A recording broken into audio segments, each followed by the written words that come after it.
আমরা জানি বারুইপুরের যে ঘটনাটি ঘটেছে, একজন নাবালিকাকে গণধর্ষণ করে খুন করা হয়েছে। আজকে আমরা বারুইপুর থানায় গেছিলাম ইন্সপেক্টর ইনচার্জের সঙ্গে কথা বলতে এবং জানতে যে কিভাবে এত হিংস্র একটি ঘটনাতে দুজন অপরাধীকে ধরা সত্ত্বেও এক রাজনৈতিক নেতার কথায় তাকে ছেড়ে দেওয়া সম্ভব।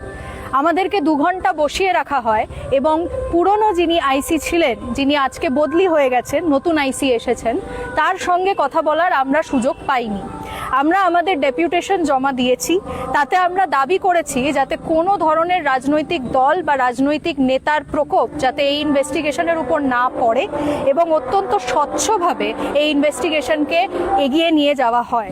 এমন একটি চার্জশিট প্রমাণপত্র হিসেবে তৈরি করা হয় যাতে এই কেসের যা জাস্টিস হওয়ার, যা বিচার হওয়ার, সেটি সঠিক প্রক্রিয়ায় তৈরি হয়।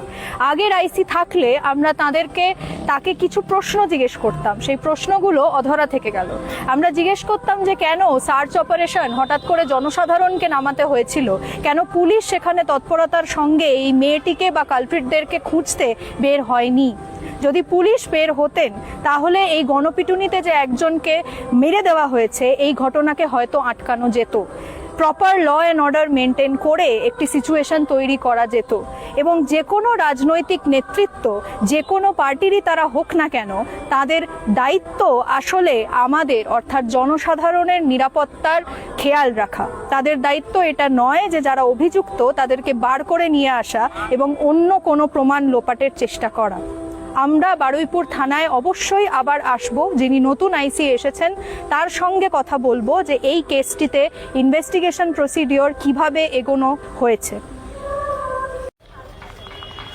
আমরা বারুইপুর থানায় যাওয়ার জন্য বারুইপুর স্টেশন অবধি এসে জানতে পারছি যে আমরা আর এগোতে পারবো না।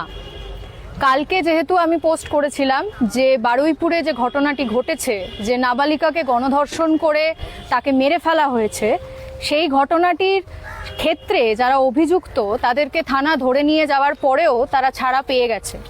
কেন এই ঘটনা ঘটেছে সেই নিয়ে আমরা উত্তর চাইতে থানার সঙ্গে দেখা করার চেষ্টা করার মধ্যে ছিলাম। কালকে ভিডিওটি রিলিজ হওয়ার পরে আমার কাছে গোয়েন্দা বিভাগ এবং পুলিশ বিভাগের তরফ থেকে বহুবার ফোন এসেছে, আজকে সকালেও এসেছে এবং আমাকে বলা হয়েছে যাতে আমরা বারুইপুর স্টেশন থেকে বারুইপুর থানার দিকে আর না এগোই। আপনারা খবর দেখলে জানতে পারবেন 163 ধারা জারি করা হয়েছে বারুইপুর থানা, নরেন্দ্রপুর থানা এবং সোনারপুর থানা এলাকা সঙ্গত জায়গাগুলিতে। আমরা মনে করি যে এই গণতান্ত্রিক দেশে প্রশ্ন করার এবং উত্তর চাওয়ার অধিকার প্রত্যেকেরই থাকা উচিত। সুতরাং আবেদন করছি যাতে এই ধারা না রেখে আমাদেরকে থানার সঙ্গে, পরিবারের সঙ্গে দেখা করার যে অ্যালাউয়েন্স, সেই অ্যালাউয়েন্সটি আরেকবার রুজু করা হোক। আমরা থানার সামনে কথা বলতে গিয়ে জানতে চাই যে কি করে এই ধরনের একটি ক্রিমিনাল ঘটনা ঘটার পরেও, গণধর্ষণ এবং খুন এক নাবালিকার ক্ষেত্রে হওয়ার পরেও কোনো এক বড় নেতার কথায় তাদেরকে থানা থেকে ছেড়ে দেওয়া সম্ভব হয়।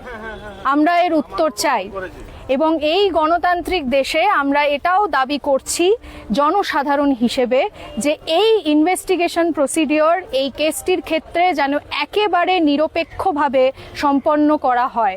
কোনো বড় নেতা, কোনো বড় হুপ্পা, কোনো গুন্ডা, কারোরই যেন কোনো প্রভাব এই কেসের ইনভেস্টিগেশনের উপর না পড়ে। আশা করছি বারুইপুর থানার সঙ্গে আমরা খুব তাড়াতাড়ি কথা বলতে আবার যেতে পারবো।